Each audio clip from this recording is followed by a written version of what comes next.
Di malam ini kita akan khususkan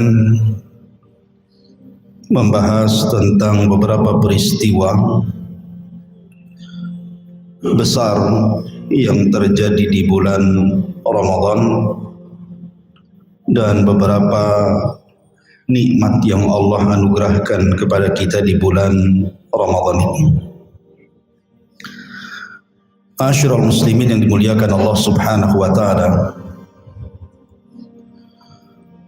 Allahu yakhluqu ma yasha wa yakhtar. Sesungguhnya Allah Subhanahu wa taala telah menciptakan makhluknya, dan dari sekian banyak makhluknya ada makhluk yang Allah pilih. Ketika Allah Subhanahu wa taala menciptakan langit dengan 7 lapisnya, tentu langit yang paling mulia adalah langit yang ketujuh karena dekat dengan arsy. Juga ketika Allah Subhanahu wa taala menciptakan sorga, maka dari sekian tingkatan sorga adalah sorga Aden yang paling mulia karena atapnya langsung arsy Allah Subhanahu wa taala. Para malaikat, maka sayyid malaikah, pemimpinnya para malaikat Jibril alaihi salam adalah seutama-utama malaikat.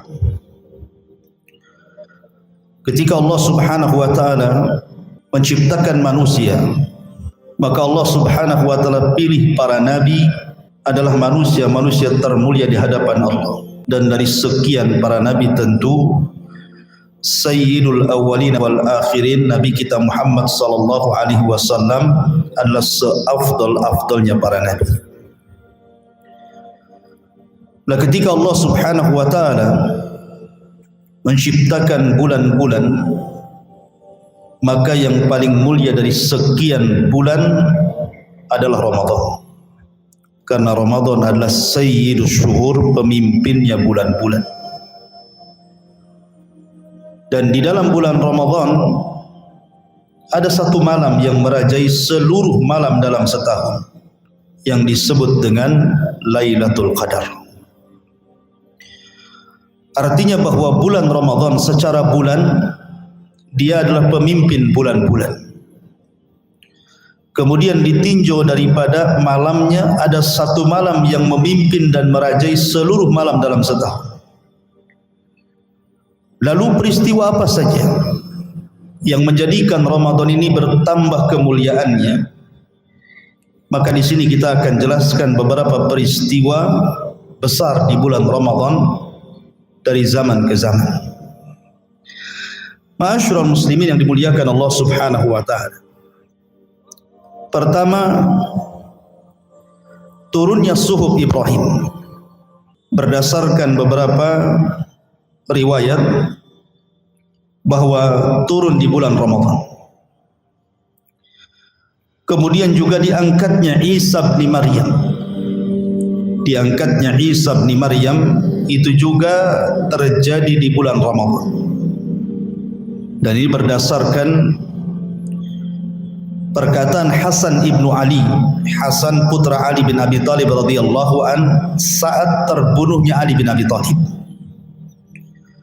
Karena Ali bin Abi Thalib itu terbunuh pada tanggal 21 Ramadan. Jadi terjadinya pun pembunuhan Ali itu di bulan Ramadan saat hendak berangkat untuk melaksanakan subuh. Tiba-tiba ditikam oleh seorang Khawarij namanya Abdurrahman ibn Mulzam, seorang hafidul Quran. Seorang penghafal Quran, Abdurrahman bin Mulzam itu. Tapi pemahamannya teroris, Khawarij. Dia membunuh Ali bin Abi Thalib atas nama Quran. Lah ketika Ali radhiyallahu an meninggal, dibunuh oleh Abdurrahman ibn Mulzam, maka Hasan ibn Ali radhiyallahu an mengatakan, "Qutila lailata unzilal Quran." Di mana ayahku Ali bin Abi Thalib radhiyallahu an dibunuh saat Al-Quran diturunkan. Karena turunnya Al-Quran dan Ramadan. Kemudian beliau mengatakan wa lailata usriya bi Isa bin Maryam, dan di malam ketika Isa diangkat ke langit.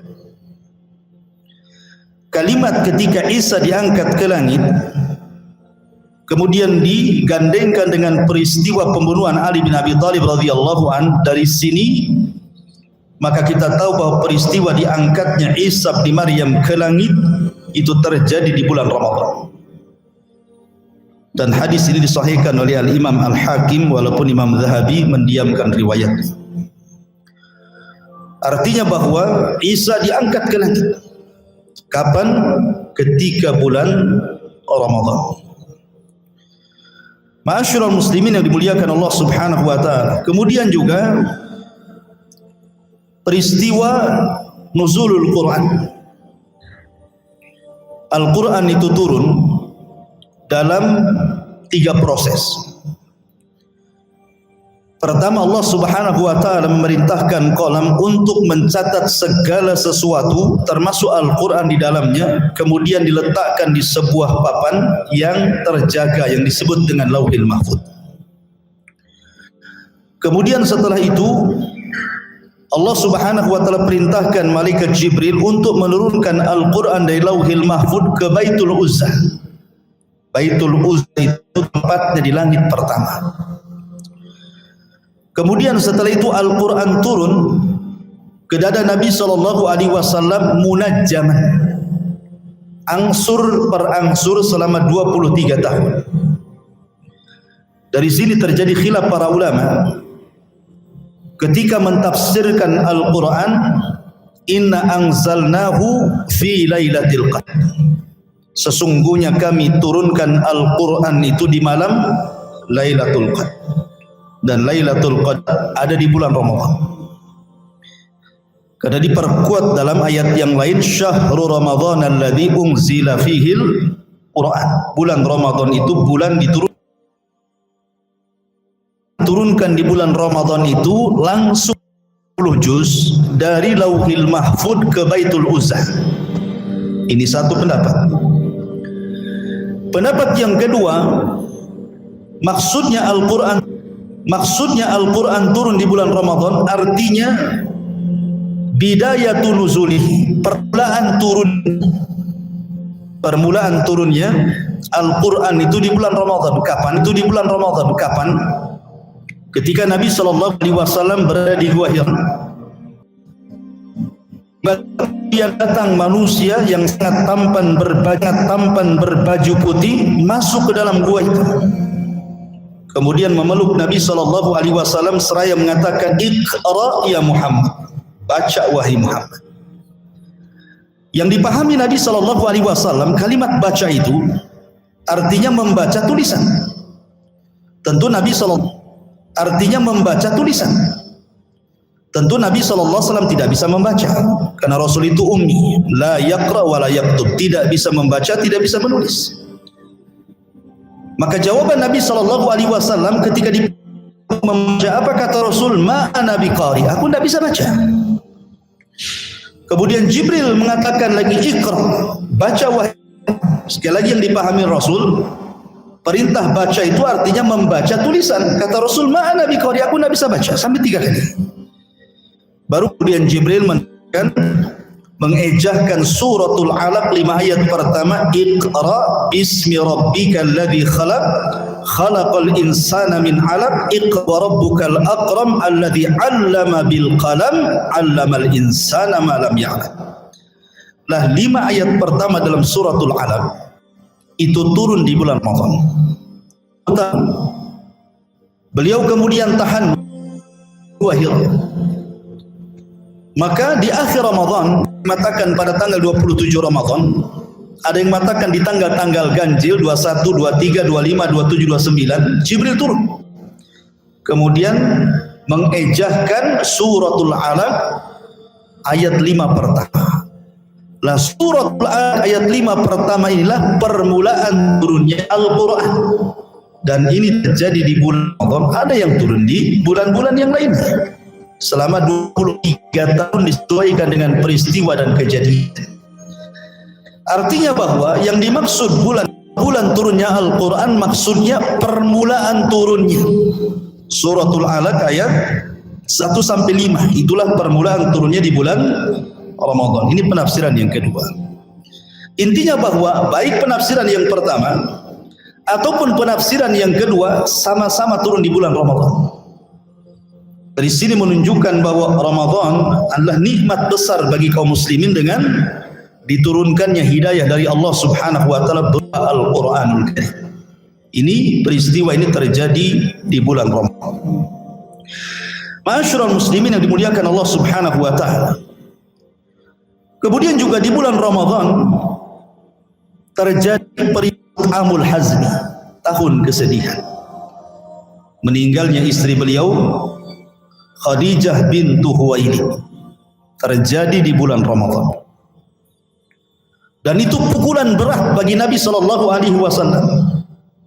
Bagaimana tidak, Khadijah itu wanita yang pertama beriman di saat manusia kufur. Wanita yang pertama kali membenarkan di saat manusia mendustakan. Wanita yang pertama kali menginfakkan harta di saat manusia bakhil. Dan dari rahimnya lahir keturunan Rasul. Sehingga wafatnya Khadijah pukulan berat bagi Nabi SAW, maka tahun itu disebut Amul Hazni, tahun kesedihan, dan wafatnya terjadi di bulan Ramadan. Ma'asyiral muslimin yang dimuliakan Allah Subhanahu wa taala, termasuk juga peristiwa besar di bulan Ramadan adalah terjadi perang Badar. Perang yang menentukan hidayahnya Allah Subhanahu wa taala. Karena perang Badar ini perang yang tanpa ada persiapan kaum muslimin. Jadi perang dadakan bahasa kita. Karena Nabi SAW tidak ada niat perang. Rasul itu hanya ingin menyergap pasukan Abi Sufyan yang membawa harta. Tiba-tiba Abi Sufyan mengutus Damdam untuk memberi bahwa dia dikepung pasukan Rasul. Nabi SAW kemenangan datang kepada Rasul dengan bantuan 5.000 malaikat langsung dipimpin Jibril, dan Allah menangkan dalam perang Badar ini. Bahkan di bulan Ramadan disinilah kemudian terbunuh para pembesar-pembesar kafir Quraisy. Abu Jahal terbunuh di sini juga di bulan Ramadan, karena perangnya terjadi di bulan Ramadan. Dan pembesar-pembesar Quraisy yang lainnya juga meninggal di bulan Ramadan. Dan kemenangan kepada kaum muslimin karena Allah Subhanahu wa taala memberikan pertolongan di perang Badar ini. Kemudian juga tak kalah hebatnya Fathu Mekah, pembebasan kota Mekah yang kemudian menjadikan Islam semakin jaya dan menguasai Mekah dan Madinah. Sampai-sampai Allah Subhanahu wa taala turunkan satu surat khusus tentang kemenangan dalam Fathu Mekah ini. Allah mengatakan, "Idza jaa nasrullahi wal fath." Apabila datang kemenangan Allah di Badar dan juga pembebasan kota Mekah, dua-duanya terjadi di bulan Ramadan. Dampaknya luar biasa. Karena Allah mengatakan, "Wa ra'aitan nas yadkhuluna fi dinillahi afwaja." Setelah tragedi Fathu Mekah ini, banyak manusia dari berbagai macam kabilah datang kepada Rasul mengislamkan mereka. Artinya bahwa Fathu Mekah ini membuka dada-dada orang-orang kafir Quraisy dari kabilah-kabilah, sehingga datang menyongsong hidayah Allah Subhanahu wa taala. Ma'asyiral muslimin yang dimuliakan Allah Subhanahu wa taala, termasuk juga Fathul Andalus, pembebasan negeri Andalus. Itu pun terjadi di bulan Ramadan tahun 92 dari hijrah Nabi sallallahu alaihi wasallam. Termasuk juga Ma'arakatul Hittin, pembebasan Baitul Maqdis di tangan Abi Ayyub Al-Ansari, di tangan Salahuddin Al-Ayyubi, Salahuddin Al-Ayyubi. Dan ini kedua kalinya setelah di zaman Umar bin Khattab radhiyallahu an, Baitul Maqdis jatuh ke tangan kaum muslimin. Kemudian kedua kalinya juga jatuh di tangan Salahuddin Al-Ayyubi, itu terjadi di bulan Ramadan. tahun 583 Hijriah, Baitul Maqdis runtuh ke tangan kaum muslimin di tangan Salahuddin Al-Ayyubi, dan itu terjadi di bulan Ramadan, termasuk juga pembebasan Antakya dan beberapa peristiwa juga terjadi di bulan Ramadan. Ma'asyiral muslimin yang dimuliakan Allah Subhanahu wa taala.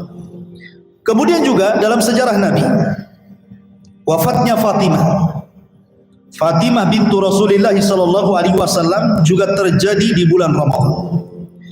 Kemudian menikahnya Nabi sallallahu alaihi wasallam dengan Zainab bintu Khuzaimah yang digelari Ummul Masakin, ibunya orang-orang miskin, itu terjadi juga di bulan Ramadan. Termasuk juga beberapa sariyah, pasukan-pasukan khusus yang dipimpin Nabi sallallahu alaihi wasallam. Kebanyakan Nabi sallallahu alaihi wasallam mengutus di bulan Ramadan. Dan banyak lagi peristiwa besar yang terjadi di bulan Ramadan. Inilah secara global peristiwa-peristiwa besar di bulan Ramadan. Baik. Ada beberapa ataya, ini yang paling penting, beberapa nikmat-nikmat yang Allah Subhanahu wa taala anugerahkan di bulan Ramadan. Apa sih istimewanya bulan Ramadan ini?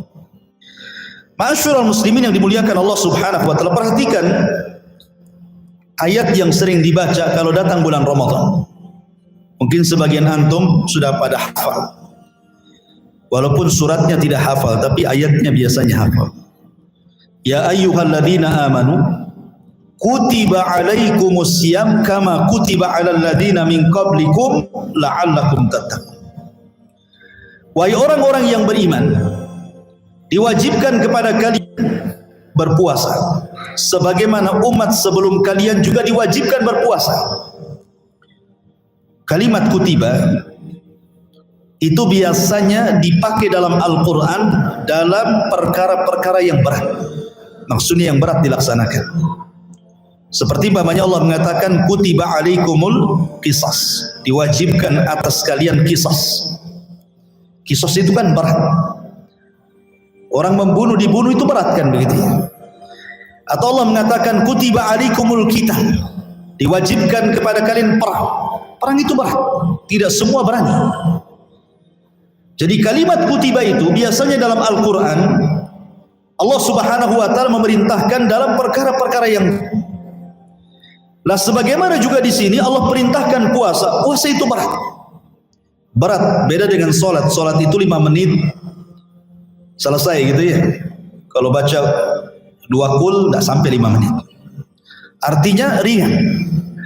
Tetapi kan puasa ini dimulai daripada waktu sahur. Anda harus bangun sahur. Habis itu kemudian ketika terbit fajar shadiq, Anda tidak boleh makan, minum, menahan syahwat dan begitu seterusnya sampai waktu maghrib. Kan berat sekali. Karena ibadah puasa ini sangat berat, berbeda dengan ibadah-ibadah yang lainnya.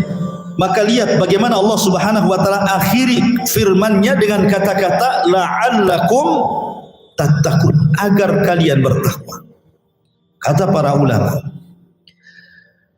dalam hadis Nabi sallallahu alaihi wasallam, ketika Nabi sallallahu alaihi wasallam berbicara tentang takwa, apa kata Rasul? At-taqwa hahuna. Takwa itu di sini. Takwa itu dalam dada, dalam hati, itulah takwa. Artinya bahwa Allah Subhanahu wa taala menjadikan bagian takwa itu bagi orang-orang yang berpuasa mendapatkan bagian besar dibandingkan ibadah yang lainnya. Ya, sholat memang bisa orang wasilah takwa. Zakat juga wasilah takwa, sedekah wasilah takwa, baca Quran juga sama. Tetapi puasa ini Allah Subhanahu wa taala berikan bagian takwa itu dengan bagian besar. Dan takwa itu artinya melaksanakan perintah dan menjauhi larangan Allah Subhanahu wa taala. Dan orang yang berpuasa biasanya mudah untuk melaksanakan perintah dan menjauhi larangan. Kenapa demikian? Karena orang yang berpuasa itu dia menguasai hatinya. Beda dengan orang yang tidak berpuasa. Jadi orang yang berpuasa itu mampu menguasai hawa nafsunya. Tapi orang yang tidak berpuasa, hawa nafsu yang menguasai dirinya.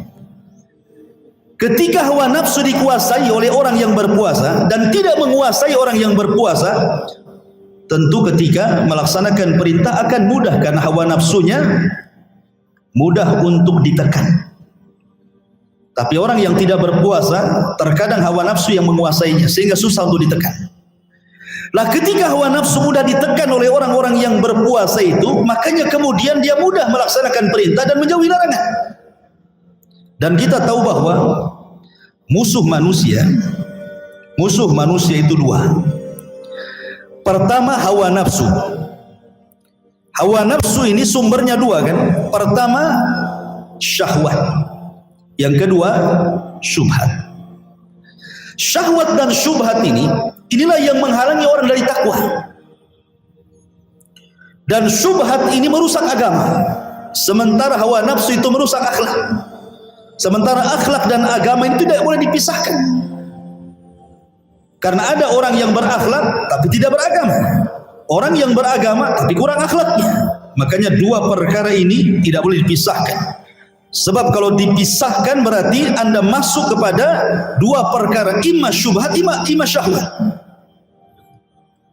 Maksudnya begini, awal syubhat itu penyakit syaitan. Saya mudahkan definisi syubhat dan syahwat. Nabi Adam alaihi salatu wassalam ketika tergelincir dari sorga sehingga dipindahkan ke dunia, dosanya apa? Syahwat. Kenapa syahwat? Karena dosanya hanya makan. Allah mengatakan wala ta'kula hadhihi syajarah. Jangan kau makan pohon ini. Nabi Adam makan pula karena syahwat, keinginan makan. Makanlah dia, dengan sebab itu Adam digelincirkan oleh Allah dari sorga ke bumi. Berarti dosa Adam itu dosa syahwat. Beda pula dengan iblis. Kenapa iblis dikeluarkan dari sorga? Iblis itu dosanya bukan syahwat tapi syubhat. Ketika kemudian Allah Subhanahu wa taala memerintahkan malaikat, juga iblis yang bersama malaikat untuk sujud kepada Adam. Apa jawaban iblis?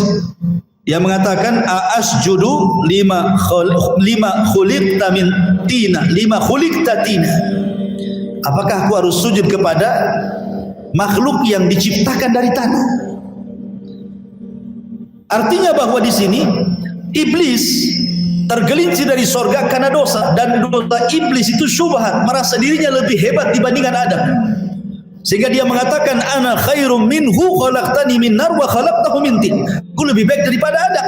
Kau ciptakan dia dari tanah, aku dari api. Itu namanya syubhat. Ya. Kalau Adam dosanya makan syahwat. Kalau iblis dosanya syubhat karena merasa lebih baik.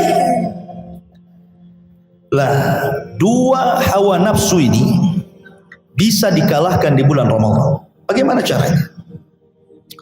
Kita tahu bahwa Ramadan disabdakan oleh Nabi sallallahu alaihi wasallam, "Idza ja'akum Ramadan," apabila datang bulan Ramadan, kata Nabi sallallahu alaihi wasallam, "Futihat abwabul jannah wa ghuliqat abwabun niran wa sufidati syayatin." Apabila datang bulan Ramadan, semua pintu sorga dibuka, semua pintu neraka ditutup, dan setan-setan dibelenggu. Artinya Ramadan, dengan datangnya bulan Ramadan saja kita sudah bisa mengalahkan setan, karena setan dibelenggu. Kemudian yang kedua, Ramadan itu nuzulul Quran, tempat turun Al-Quran. Dan kalau antum membaca Al-Quran, maka setan akan lari. Lihat hadis Nabi SAW yang mengatakan siapa yang membaca surah Al-Baqarah, maka setan akan lari.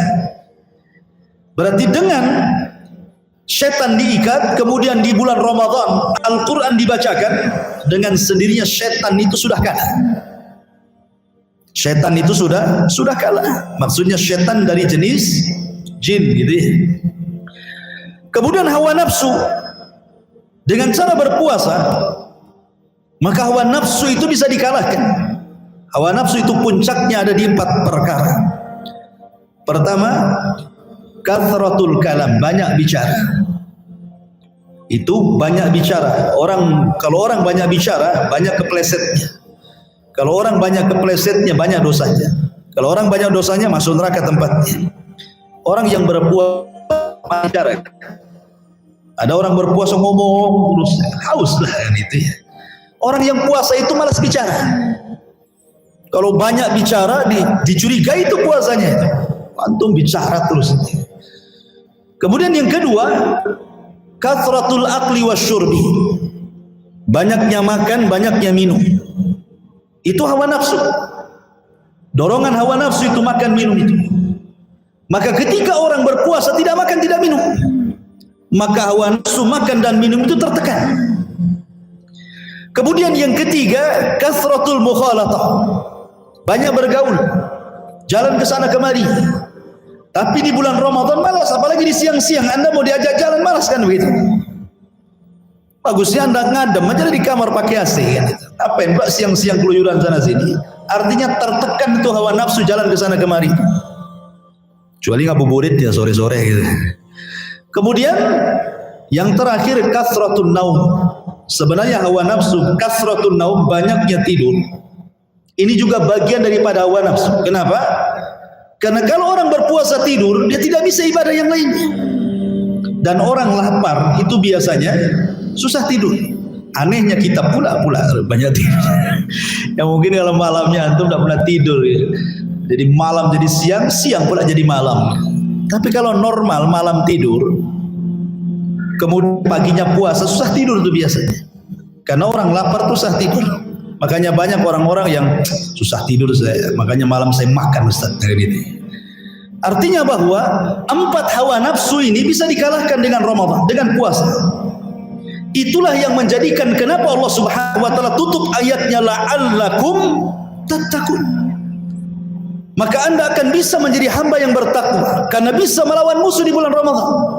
Baik hawa nafsu yang berasal dari syahwat atau hawa nafsu yang berasal dari syubhat. Dari sini Allah mengatakan la'allakum tattaqun, agar kalian bertakwa. Ini hadiah dari Allah Subhanahu wa taala. Kemudian yang kedua, Allah Subhanahu wa taala berfirman di dalam atau hadis Nabi sallallahu alaihi wasallam.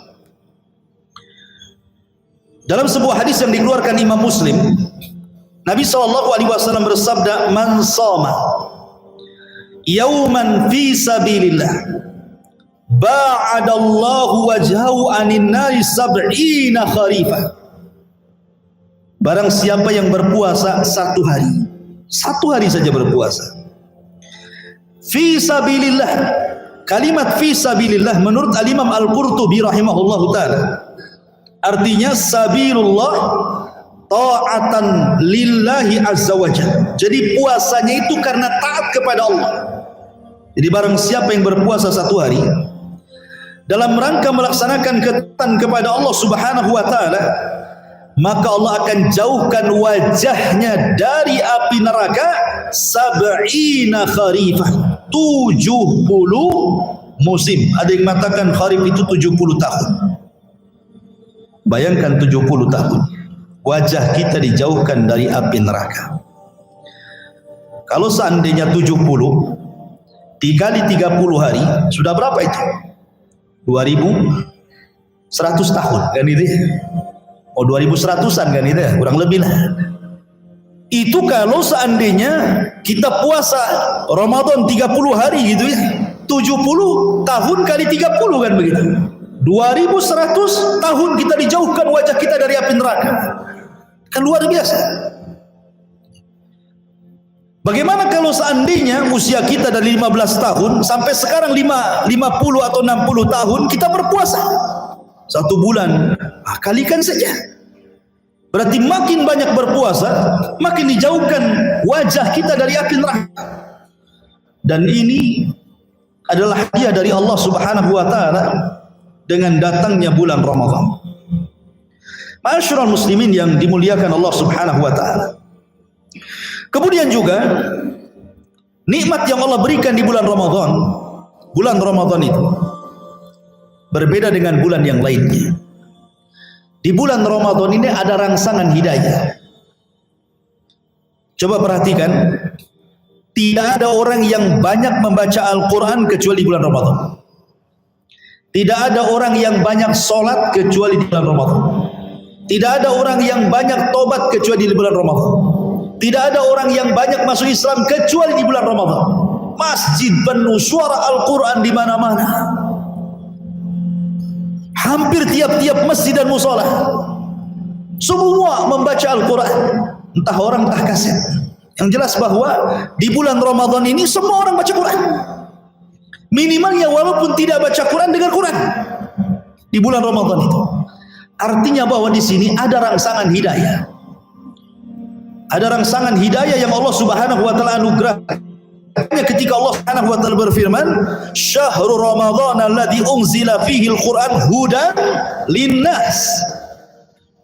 Bahwa Al-Quran yang diturunkan di bulan Ramadan itu bisa merangsang hidayah. Hidayah di bulan Ramadan. Apalagi orang yang baca Quran, ikhwan. Nabi SAW mengatakan, "Man qara'a harfan min kitabillah falahul hasanatu wal hasanatu bi asyri amsalihha la aqulu alif lam mim harfun walakin alifun harfun wal lamun harfun wa mimun harfun."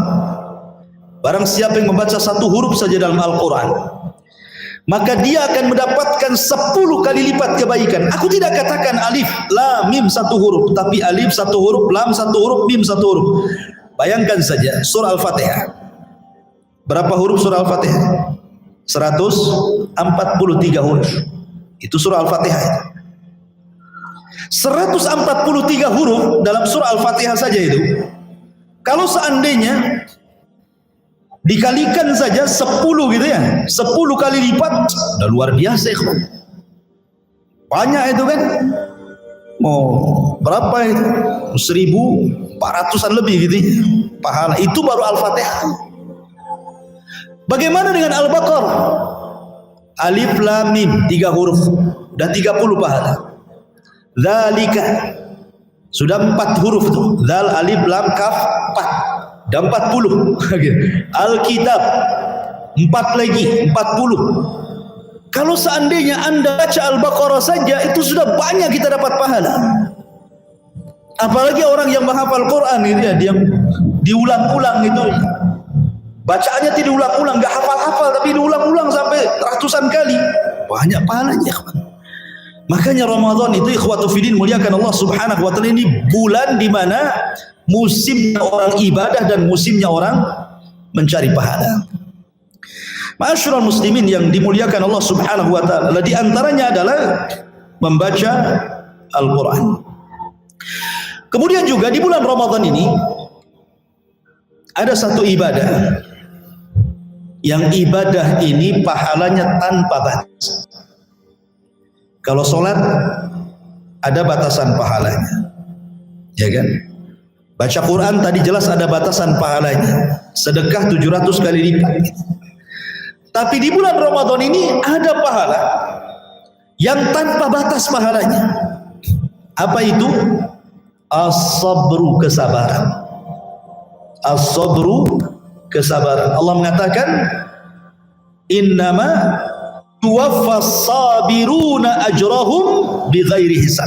Sesungguhnya pahala orang-orang yang sabar itu akan dibalas oleh Allah tanpa ada hisab batasan. Artinya ada surga yang tidak bisa diraih dengan sholat, tidak bisa diraih dengan zakat, dengan amalan yang lain kecuali dengan sabar. Lah orang yang berpuasa itu ikhwan, itu mencakup 3 kesabaran. 3 kesabaran itu maksudnya apa? Sabar itu kan terbagi 3 tuh. As-sabru fit ta'ah, was-sabru fil maksiyah, was-sabru fi al-qada'i wal qadar. Sabar ketika melaksanakan ketaatan, sabar ketika menjauhi kemaksiatan, dan sabar ketika menerima takdir. Itulah arti sabar. Lah puasa itu mencakup 3-tiganya. Karena puasa sendiri adalah secara zatnya adalah ketaatan. Orang kalau tidak sabar pasti batal. Dengan sabar itulah akhirnya dia tidak batal. Mulai dari terbit fajar sampai terbenam matahari, dia sabar melaksanakan ketaatan kepada Allah dalam rangka menahan lapar dan dahaga untuk berpuasa karena Allah. Kemudian sabar tidak melaksanakan kemaksiatan. Karena dalam puasa ini kita tidak boleh mengikuti syahwat kita. Kita harus menjaga mata kita, sebagaimana Nabi SAW mengatakan, menjaga malam yada qaula zur wal amala bihi falaysa lillahi an yada ta'amahu wa syarabahu. Barang siapa yang tidak bisa menjaga perbuatan fasiknya, masih mengeluarkan kata-kata kotor gitu ya, beramal dengan amalan kefasikan, maka enggak ada gunanya. Buat apa dia menahan lapar dan dahaganya, kata Rasul. Artinya bahwa ketika berpuasa itu bukan hanya sekedar menahan lapar dan dahaga saja, tapi mata kita tidak bermaksiat, lisan kita tidak bermaksiat, perbuatan kita tidak bermaksiat. Artinya kita sabar untuk tidak maksiat. Kemudian ketika Anda berpuasa, Anda merasakan lapar kan? Itu takdir Allah. Ya. Itu keputusan takdir Allah. Lapar itu takdir Allah, haus itu takdir Allah, dan kita sabar menerima takdir itu.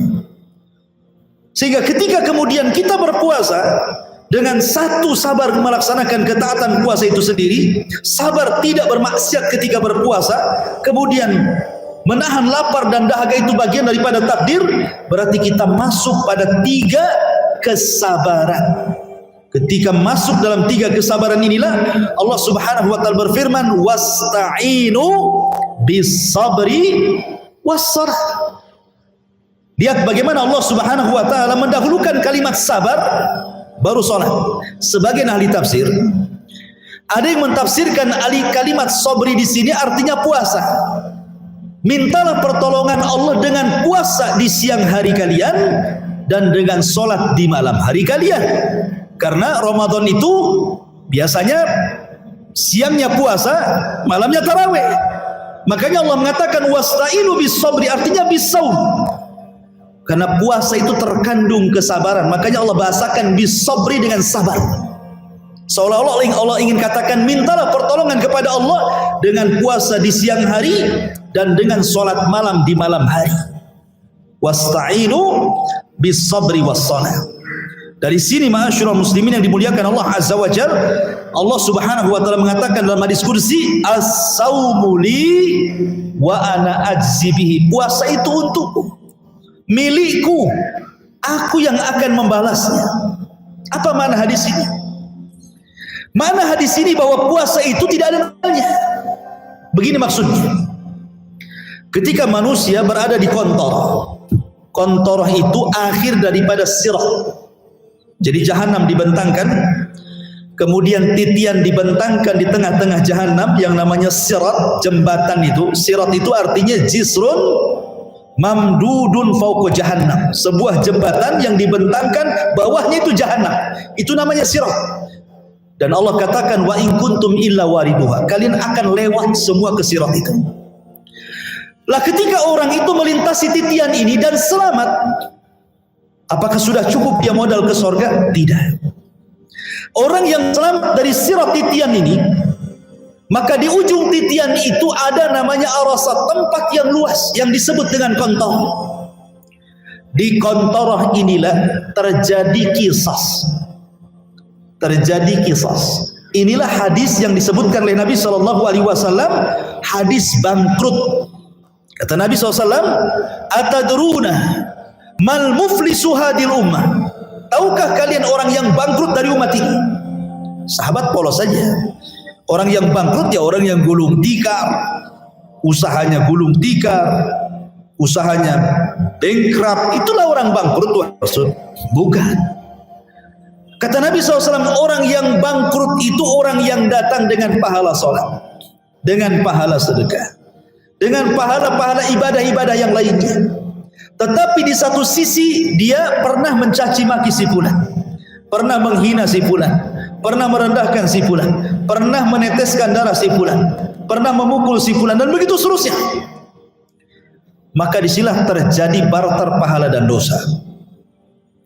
Orang-orang yang dizalimi dengan orang-orang yang menzalimi, yang sesama orang yang berimannya akan berjumpa di kontor itu. Kemudian akan mengatakan, dulu engkau mencaci maki saya, mana pahalamu? Akhirnya kemudian pahala diambil. Kemudian datang lagi, dulu kamu yang sudah membunuh saya, mana pahalamu? Diambil. Sehingga ketika orang yang zalim ini, semua diambil pahalanya oleh orang-orang yang dizalimi di dunia, habis dia pahalanya. Tapi yang nuntut masih ada. Dulu kau sudah mencaci maki saya, mana pahalamu? Sudah enggak ada. Dibagi-bagikan ke orang. Kalau begitu dosaku ambil. Datang lagi. Dulu kau sudah menzalimi saya, mana pahalamu? Enggak ada. Dosaku ambil. Sehingga ketika pahalanya diberikan kepada orang, sementara ketika habis kemudian pahalanya karena ditransfer ke orang, dia pun harus menanggung dosa orang lain. Ketika dia menanggung dosa orang lain, disinilah yang disebut dengan bangkrut, ya kan? Bangkrut itu kalau dalam usaha modalnya habis, hutang tak terbayar, itu bangkrut artinya. Pahalanya habis dibagikan orang, dosa orang pula ditanggung dia, itulah bangkrut.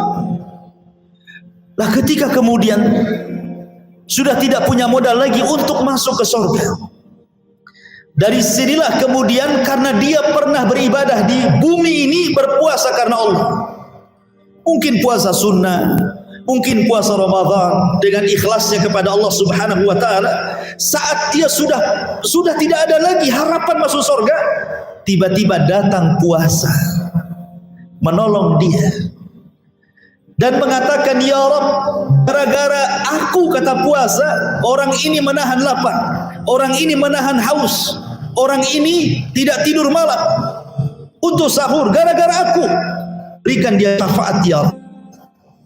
Dari sini Nabi SAW mengatakan, Asya wal Quran yashfa'ani li sahibihi yaumal qiyamah. Puasa dan bacaan Quran akan menjadi syafaat bagi para pelakunya. Maka Allah Subhanahu wa taala datang kemudian kepada orang yang bangkrut ini, memperlihatkan pahala puasa yang banyak yang bisa menutup dosa-dosanya. Itulah makna daripada as-saumu li wa ana azzibi, puasa itu milikku, kata Allah, aku yang akan membalasnya. Sedemikian besar itulah pahala puasa di bulan Ramadan, ikhwan. Dan ini anugerah dari siapa? Dari Allah Subhanahu wa taala untuk kita. Ma'asyiral muslimin yang dimuliakan Allah Subhanahu wa taala. Kemudian juga di antara anugerah nikmat yang Allah Subhanahu wa taala berikan kepada kita di bulan Ramadan, rata-rata kalau kita perhatikan amalan-amalan di bulan Ramadan secara global itu puasa, kemudian salat tarawih, kemudian menghidupkan malam Lailatul Qadar. Ini ibadah inti kan di bulan Ramadan kan 3, puasa, tarawih, menghidupkan malam Lailatul Qadar. Perhatikan hadisnya, semua reaksinya mirip. Nabi SAW mengatakan, man shoma Ramadhanan imanan wahtisaban ghufira lahu ma taqaddama min dhanbi. Man qama Ramadhanan imanan wahtisaban ghufira lahu ma taqaddama min dhanbi. Man qama lailata qadrin imanan wahtisaban ghufira lahu ma taqaddama min dhanbi. Barang siapa yang berpuasa di bulan Ramadan penuh dengan iman, maksudnya iman akan perintahnya dan mengharap pahala Allah, maka diampuni dosa-dosanya. Barang siapa yang sholat tarawih penuh dengan iman dan mengharap pahala Allah, diampuni dosa-dosanya. Barang siapa yang tegak berdiri di malam Lailatul Qadar penuh iman dan mengharap pahala, diampuni dosa-dosanya. Dari sini kata para ulama, Ramadan adalah syahrul maghfirah. Ramadan itu bulan di mana penuh dengan ampunan Allah Subhanahu wa taala. Ampunan itu, ikhwan, itu penting sekali. Karena kalau kita melihat beberapa riwayat bagaimana nikmat maghfirah itu, maksudnya nikmat Allah Subhanahu wa taala memberikan ampunan kepada hambanya. Maghfirah itu adalah rahmat dari Allah Subhanahu wa taala, di mana Allah Subhanahu wa taala tidak akan menghancurkan manusia di dunia ataupun di akhirat kalau seandainya Allah Subhanahu wa taala mengampuni hamba ini. Orang kalau diampuni dosanya maka dia tidak akan dihancurkan oleh Allah, baik di dunia ataupun di akhirat. Karena ampunan sendiri adalah ainur rahmah. Zat rahmat itu sendiri artinya ketika orang diberikan ampunan, maknanya dia sudah mendapatkan kasih sayang Allah. Ketika dia sudah mendapatkan kasih sayang Allah, maka tidak ada yang memadaratkan dia. Makanya ketika mendapatkan ampunan itu, maka tidak ada yang memadaratkan dia, baik dunia dia dan akhirat dia. Kemudian yang kedua, kalau orang mendapatkan ampunan dari Allah Subhanahu wa taala, maka itu jalan mulus bagi dia menuju surga. Sebanyak apapun dosa dia. Lihat sebuah hadis yang sering saya ceritakan tentang seorang wanita pelacur di zaman Bani Israel. Kemudian dia memberi minum seekor anjing karena keikhlasannya. Karena Allah mengampuni dosa-dosanya, Allah masukkan dia ke surga. Ada seseorang laki-laki di zaman Bani Israel yang tidak pernah beramal secuil pun, satu amalan pun tidak pernah beramal dia. Dari mulai lahir sampai wafat kufur, tidak pernah beramal. Saat detik wafatnya ketakutan dia. Akhirnya karena ketakutan kepada Allah, dia kumpulkan anak-anaknya dan mengatakan, kalau aku mati, bakar aku. Kemudian buku lempar di semua lautan di banyak-banyak negeri. Sebab kalau Allah mampu membangkitkan diriku, pasti Allah akan mengadab diriku dengan adab yang belum pernah ia adab sebelum dan sesudahnya. Akhirnya betul-betul dia mati.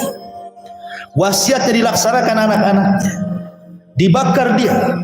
Kemudian debunya, abunya itu disebar di banyak lautan, di banyak negeri. Dia tidak sadar bahwa Allah Subhanahu wa taala ala kulli syai'in qadir, Maha mampu membangkitkan. Maka Allah Subhanahu wa taala kumpulkan debu-debu itu, abu-abunya dikumpulkan, akhirnya menjelma lagi dia. Kemudian orang ini dihadapkan kepada Allah Subhanahu wa taala. Kemudian Allah bertanya kepada dia, "Ma hamalaka ala ma fa'alta ya fulan?" Apa yang membawamu? Kenapa kau lakukan seperti ini? Kenapa kau berwasiat seperti itu kepada anak-anakmu? Akhirnya orang ini mengatakan, "Khaufuka ya Rabb," karena rasa takutku kepadamu. Karena takutku kepadamu, aku banyak dosa, aku takut kepadamu. Makanya aku beristighfar, mudah-mudahan dengan cara ini kau tidak bisa membangkitkan aku. Karena Allah Subhanahu wa taala melihat keikhlasan dia dan rasa takut yang luar biasa kepada Allah. Akhirnya Allah mengatakan, "Laqad ghafartu dzambak," ku ampuni dosa. Ketika Allah ampuni dosanya, Allah masukkan dia ke dalam surga. Ya. Bagaimana orang itu kalau sudah mendapatkan ampunan, sebanyak apapun dosa pasti ada jalan menuju surga.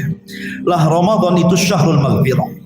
Ramadan itu bulan kita mendapatkan ampunan. Karena puasa sebab ampunan, tarawih sebab ampunan, malam Lailatul Qadar sebab ampunan. Luar biasa. Ma'asyiral muslimin yang dimuliakan Allah Subhanahu wa taala. Tentu anugerah yang paling luar biasa di bulan Ramadan adalah nuzulul Quran. Turunnya Al-Quran. Perhatikan bagaimana keagungan Al-Quran, ikhwan. Ketika Allah Subhanahu wa taala, Zat yang Maha Tunggal, menurunkan Al-Quran kepada Rasul lewat Jibril, maka Jibril menjadi semulia-mulia para malaikat. Kemudian ketika Jibril membawa Al-Quran kepada Rasul, maka Nabi SAW menjadi semulia-mulia manusia dari seluruh manusia yang ada di permukaan bumi. Ketika Al-Quran kemudian turun di bulan Ramadan, maka Ramadan menjadi bulan yang paling mulia dari 12 bulan. Ketika Al-Quran turun di malam Lailatul Qadar, maka malam itu menjadi malam yang paling mulia dari seluruh malam dalam setahun. Lihat bagaimana Al-Quran mengangkat Jibril, mengangkat Rasul, mengangkat bulan Ramadan, mengangkat malam Lailatul Qadar. Bayangkan kalau seandainya Al-Quran Allah letakkan di dada-dada antum semuanya, apa yang terjadi?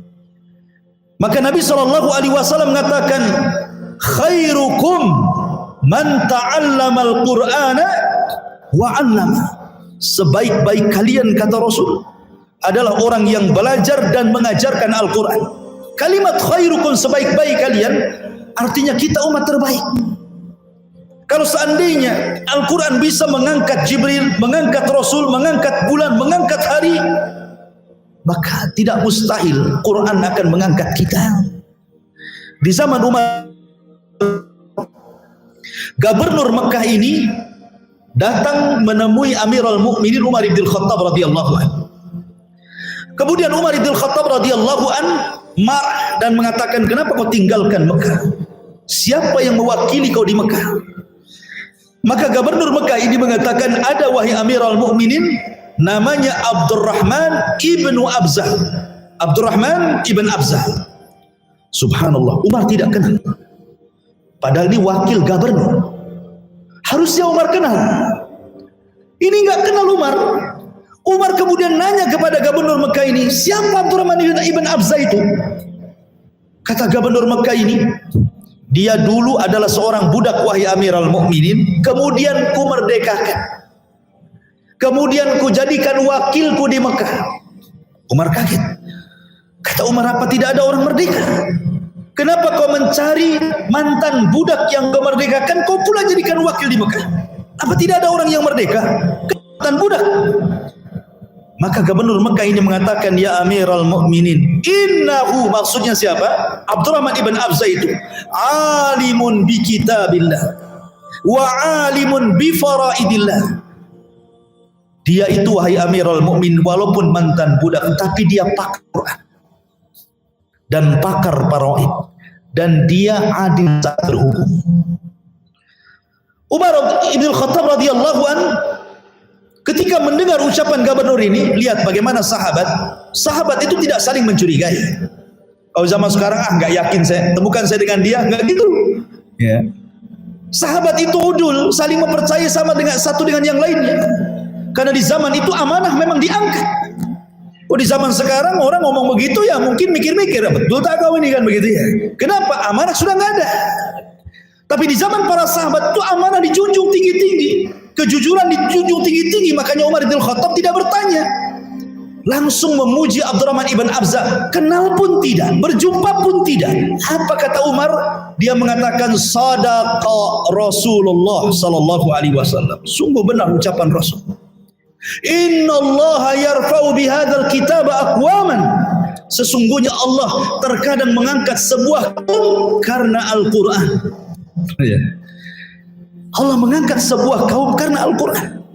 Jadi Al-Quran itu mengangkat segalanya. Tapi di zaman sekarang subhanallah, orang-orang penghafal Quran itu tidak dimuliakan sebagaimana di zaman Nabi SAW sangat dimuliakan. Nabi itu kalau mengutus syariah, mengutus sebuah tentara khusus yang Rasul tidak memimpin mereka, maka Nabi SAW selalu menjadikan pimpinan mereka bukan yang tangkas berperang, tapi Nabi SAW mengatakan, kam hafidtum minal Quran, berapa banyak Al-Quran yang kalian hafal. Maka pasukan ini ada yang mengatakan sekian juz wahai Rasul, sekian juz wahai Rasul. Maka kata Nabi SAW kepada yang terbanyak hafalan Qurannya, Rasul mengatakan, anta imamuhu, engkau imam mereka. Itulah Nabi. Jadi barometer pemimpin di zaman Nabi SAW bukan masalah ketangkasan perang, pandai memanah, pandai yang lainnya, tapi Nabi SAW memilih yang paling banyak hafalan Qurannya. Sampai ada suatu kisah, orang ini paling banyak hafalan Qurannya dari semua pasukannya. Ketika dia memimpin perang, setiap sholat yang dibaca qul huwallah saja. Rakaat pertama qul huwallah, rakaat kedua qul huwallah lagi. Pasukan mengatakan, wahai imam, hafalanmu banyak, pantas Rasul menjadikan kau jadi imam kami, pemimpin kami. Kenapa kau asik membaca qul huwallah terus? Apa tidak ada surat lain yang kau hafal? Bukankah kau terbanyak hafalannya dari kami? Kemudian imam ini mengatakan, imam pemimpin perang ini mengatakan, kalau kalian tidak suka dengan diriku, kalian bisa sholat sendiri, cari imam yang lain. Tapi di zaman itu tidak ada yang mengkhianati imam. Kalau itu yang dipilih Rasul, itulah yang terbaik. Makanya mereka tetap sholat di belakang imam ini sampai ketika perang dimenangkan, kemudian pulang dilaporkan kepada Nabi SAW. Maka Nabi SAW mengatakan, betul kabar mereka. Kata orang ini, betul wahai Rasul. Apa yang menyebabkan kamu membaca asli surat Qul huwallah itu saja? Bukankah banyak surat yang lain? Maka dia mengatakan, karena saya mencintai sifat-sifat Allah dalam surah Al-Ikhlas itu. Li'annaha sifatur Rahman. Karena dalam surat itu ada sifat-sifat Ar-Rahman yang Maha Agung. Maka aku suka dengan sifat-sifat Allah yang Maha Agung itu dalam surah Qul huwallahu ahad itu. Maka Rasul mengatakan, hubbuka iyyaha adkhalakal jannah. Kesukaan kamu dengan surat itu, semoga Allah masukkan ke dalam surga.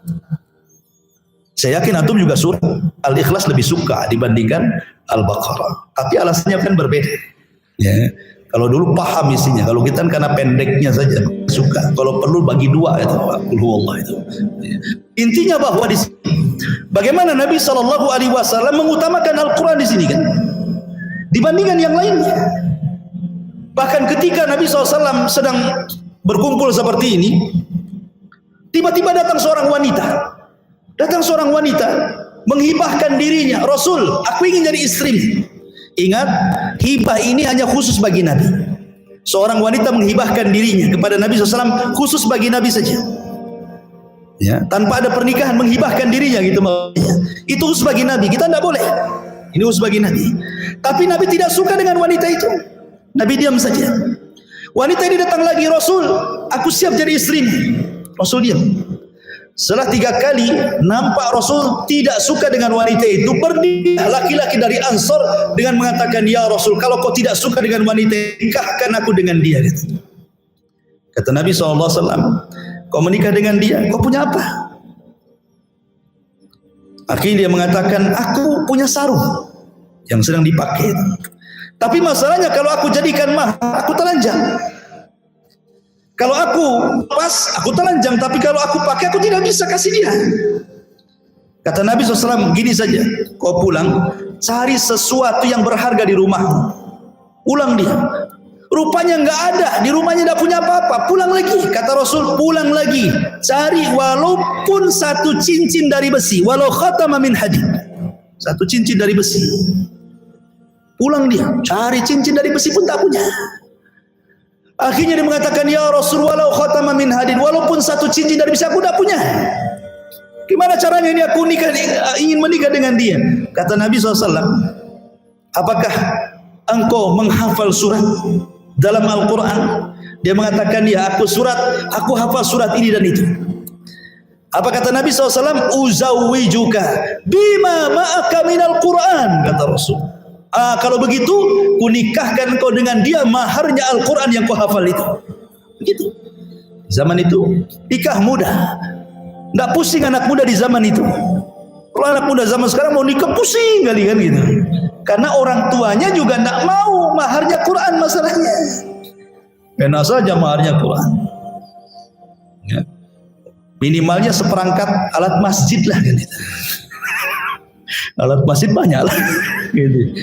Masyarul muslimin yang dimuliakan Allah Subhanahu wa taala. Artinya bahwa bagaimana Nabi SAW menjadikan Al-Quran bisa untuk mahar. Ya. Bisa untuk mahar orang menikah. Itu menunjukkan bahwa Al-Quran ini mengangkat segalanya. Dan banyak lagi keistimewaan-keistimewaan di bulan Ramadan. InsyaAllah nanti kita akan masih bersambung karena masih panjang pembahasannya. Karena sudah jam 9 lebih.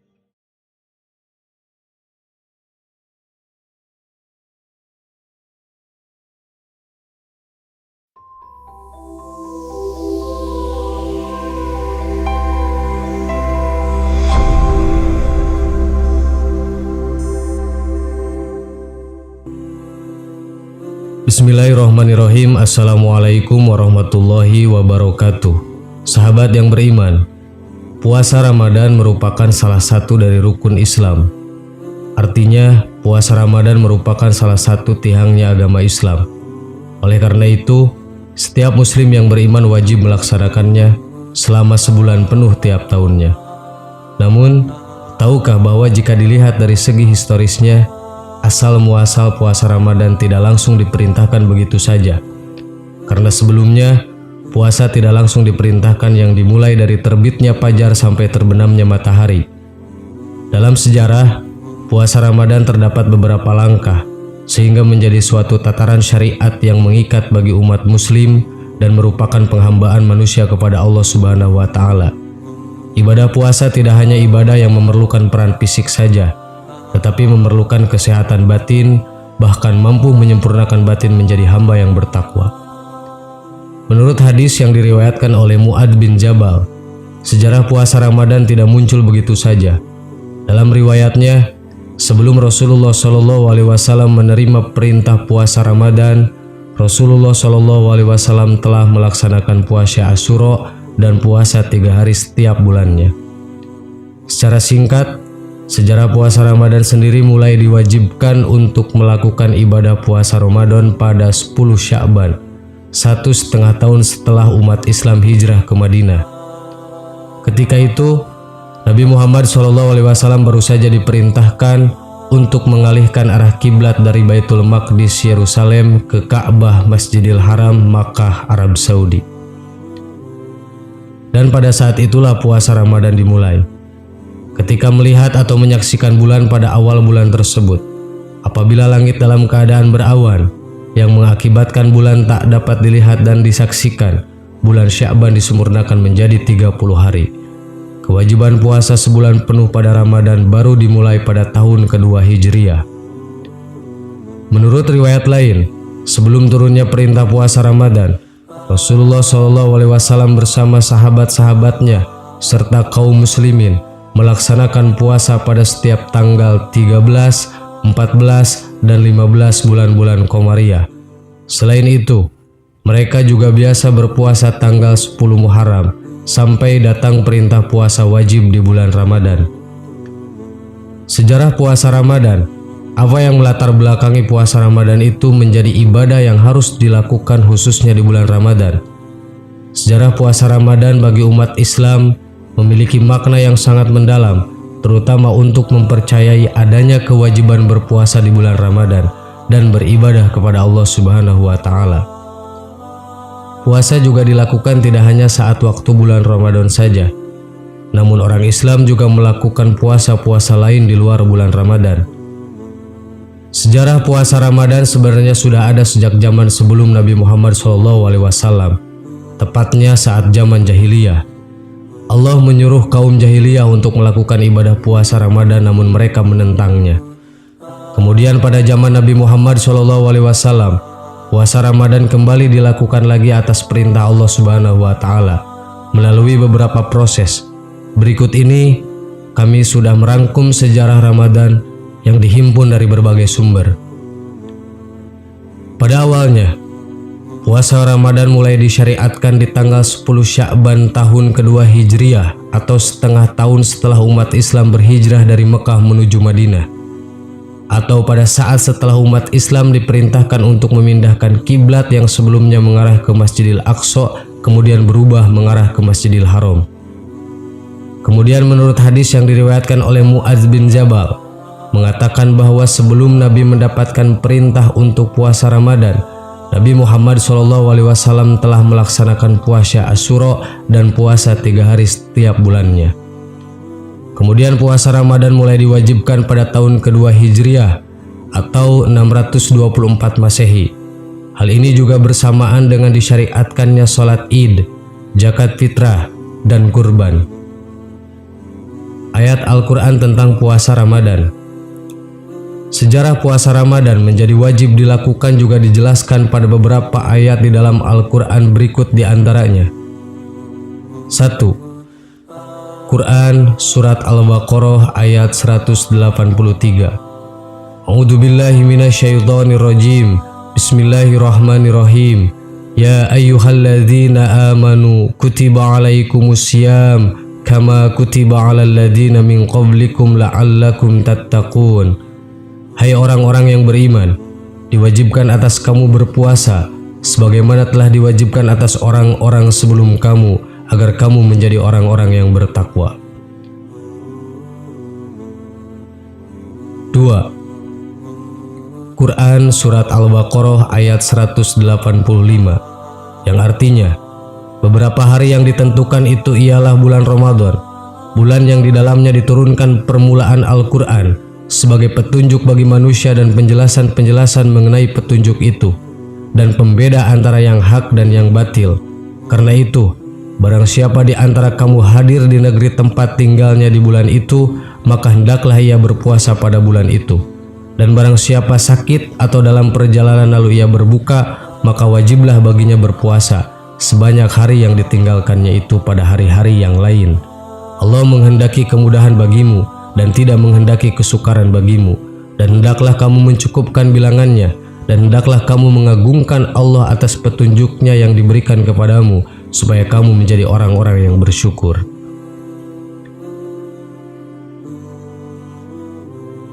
Hadis tentang puasa Ramadan. Sejarah puasa Ramadan juga bisa dijelaskan melalui beberapa hadis yang mengatakan bahwa puasa Ramadan adalah amalan wajib umat Islam. 1. Hadis riwayat Ahmad, Nasa'i, dan Baihaqi dalam Syu'bul Iman. Rasulullah SAW bersabda, yang artinya, telah datang kepadamu bulan Ramadan, bulan yang diberkahi, di mana Allah mewajibkan puasa di bulan itu kepada kamu. Pada bulan itu, pintu-pintu langit dibuka, pintu-pintu neraka ditutup, dan setan-setan durhaka dibelenggu. Di bulan itu terdapat suatu malam yang lebih baik daripada 1000 bulan. Barang siapa dihalangi mendapatkan kebaikannya, maka ia telah terhalangi. 2. Hadis riwayat Bukhari Muslim. Rasulullah SAW bersabda, "Man shoma Ramadhana imana wa ihtisaban, ghufira lahu ma taqaddama min dhanbihi." Artinya, barang siapa berpuasa Ramadan karena iman dan mengharapkan pahala, maka akan diampuni dosa-dosanya yang telah lalu. 3. Hadis riwayat Bukhari. Dari Abu Hurairah radhiyallahu anhu bahwa Rasulullah SAW bersabda, "Sumu li ru'yatihi wa abtiru li ru'yatihi." Artinya, berpuasalah kalian karena melihatnya hilal dan berhari rayalah kalian karena melihatnya. Jika hilal hilang dari penglihatanmu, maka sempurnakanlah bilangan Sya'ban sampai 30 hari.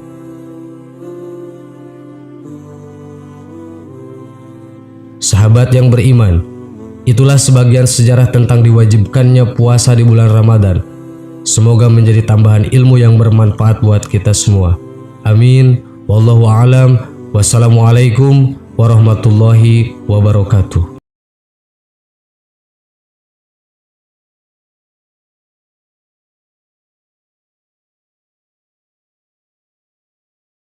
Subhanallah walhamdulillah wala ilaha illallah wallahu akbar. Subhanallah.